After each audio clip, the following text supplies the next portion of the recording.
Bonjour, bienvenue chez le potagiste en herbe. Aujourd'hui, je vais pailler mes pommes de terre. Les feuilles font toutes quasiment 20 cm au-dessus du sol, donc il est temps de les recouvrir. Et voilà, c'est fait.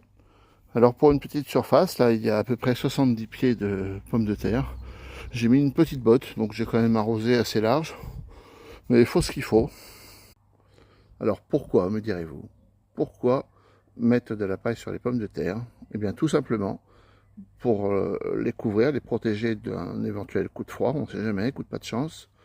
Ça me permet de maintenir mon sol propre et ça les force à faire de la tige en plus.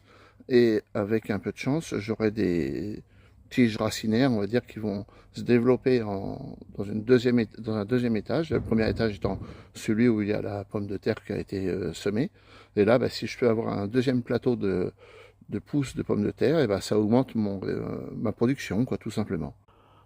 À savoir que toutes les pommes de terre n'ont pas cette capacité de pousser par différents niveaux, donc il faut savoir se renseigner sur internet pour savoir lesquelles le permettent, et c'est quand même un bon plan pour pouvoir augmenter sa production quand on a peu de surface. La pomme de terre Spunta que j'ai semée dans mon jardin n'est pas à port indéterminé, donc le phénomène de plateau à la pousse en couvrant étape par étape ne se fera pas.